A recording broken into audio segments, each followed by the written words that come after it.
Ini penting untuk kita pelajari bersama, karena orang ketika melaksanakan mandi besar tersebut itu harus dilengkapi dengan pemahaman kita terhadap kefarduan. Kenapa? Karena konsekuensinya ketika tidak terpenuhinya rukun tersebut, maka dapat dipastikan mandi besar yang dilakukan itu dianggap tidak sah, dan orang yang melakukannya pun dianggap masih berhadas, sehingga bagi orang yang berhadas tersebut dia tidak boleh melakukan hal-hal yang atau aktivitas tertentu yang dilarang oleh agama.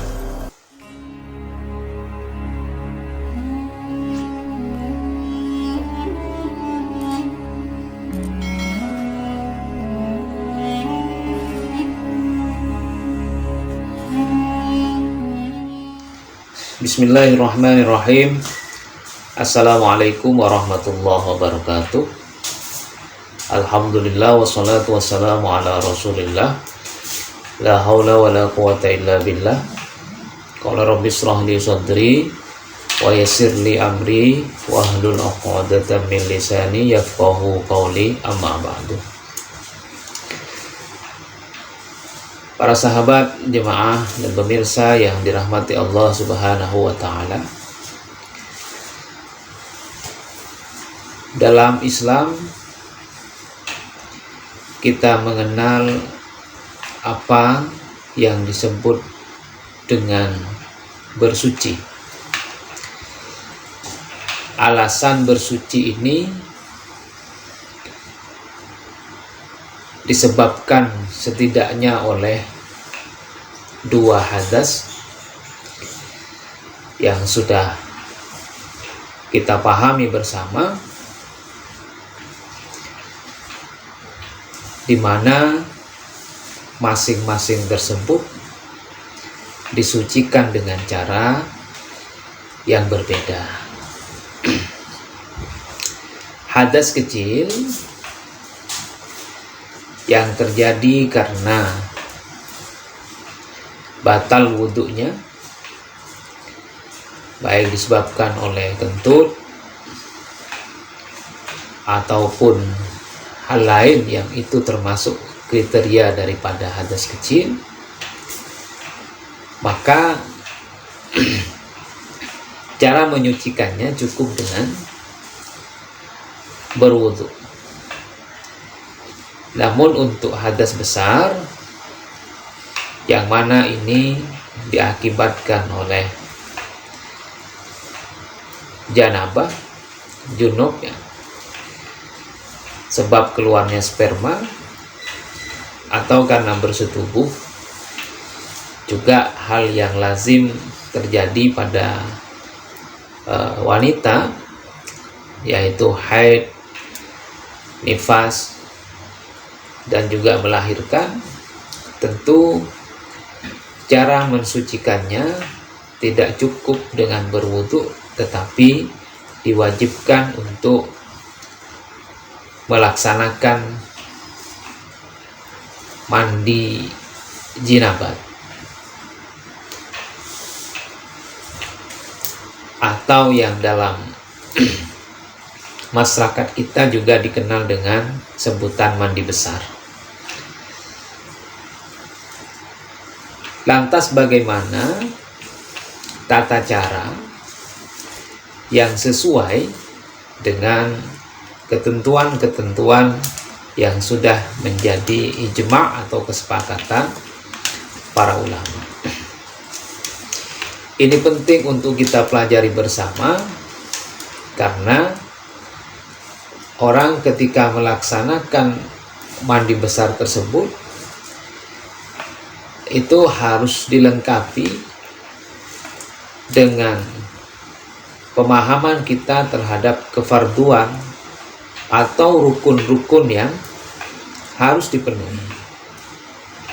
Kenapa? Karena konsekuensinya ketika tidak terpenuhinya rukun tersebut, maka dapat dipastikan mandi besar yang dilakukan itu dianggap tidak sah, dan orang yang melakukannya pun dianggap masih berhadas, sehingga bagi orang yang berhadas tersebut dia tidak boleh melakukan hal-hal yang atau aktivitas tertentu yang dilarang oleh agama.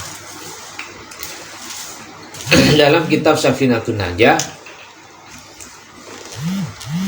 Syekh Salim Al-Hadrami itu menyampaikan bahwasanya ada dua hal yang menjadi rukunnya daripada mandi jenabah tersebut, yaitu niat yang pertama, dan kedua adalah meratakan air pada seluruh tubuh.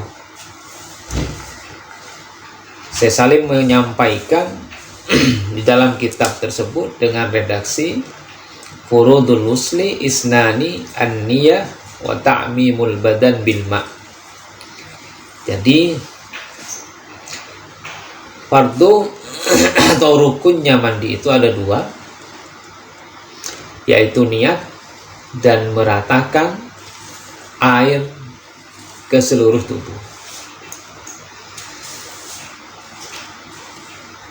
Nah, Syekh Imam An-Nawawi yang mengarang kitab Kasyifatus Saja menyampaikan tentang tata cara melaksanakan kedua rukun tersebut. Beliau sampaikan yang pertama, tata cara orang yang mandi jenabah atau mandi besar itu harus membersamakan niat dengan saat pertama kali dia menyiramkan air ke anggota badan. Nah, lantas anggota badan yang mana yang harus didahulukan? Misalnya, dalam kitab ini disampaikan mana saja boleh, apakah itu akan mulai menyiram dari bagian atas, ataupun tengah, ataupun juga menyiram dari bagian bawah. Yang paling penting di sini adalah keseluruhan air ini ketika dia pertama kali menyiramkan kepada salah satu anggota badannya tersebut itu dibarengi dengan niat, sehingga konsekuensinya ketika tidak dibarengi dengan niat maka itu tidak dianggap masuk dalam kegiatan daripada mandi besar tersebut. Nah, jadi sekali lagi niat harus dilakukan secara bersamaan dengan pertama kali menyiramkan air kepada anggota tubuh. Lantas bagaimana niatnya? Nah, secara umum niat yang biasa diajarkan oleh guru-guru waktu kita mengaji di Langgar dulu, waktu kita mengaji di musola di kampung, itu adalah niat yang umum, yaitu nawaitul wusla li raf'il hadasil akbari. Nah, niat ini bisa digunakan untuk orang yang junub, untuk orang yang haid, juga untuk yang nifas. Walaupun ada redaksi lain seperti niat khusus untuk menghilangkan haid, misalnya nawaitu wusla li raf'il haidi, boleh. Ataupun untuk mereka yang menghilangkan junub, nawaitu wusla li raf'il jinabah, boleh. Tetapi yang umum disampaikan dan kita pelajari dari kalam guru-guru kita, nawaitul wusla li raf'il hadasil akbar. Saya niat mandi untuk menghilangkan hadas besar. Nah, itu niat. Yang kedua, rukun yang kedua adalah meratakan air ke seluruh bagian anggota badan. Jangan sampai ada anggota badan yang tidak terkena oleh air, karena hal tersebut dapat membuat orang yang melakukan mandi janabah tersebut dianggap akan masih memiliki hadas, sehingga orang ini tidak bisa melakukan aktivitas yang dilarang seperti sholat, kemudian tawaf misalnya, serta menyentuh Al-Quran ya. Nah ini, maka dari itu haruslah berhati-hati sekali ketika kita menyiramkan air agar seluruh anggota badan kita terkena oleh siraman air. Di lipatan-lipatan badan ya, di telinga, kemudian di lipatan paha, dan untuk perempuan misalnya di lipatan payudaranya, ataupun di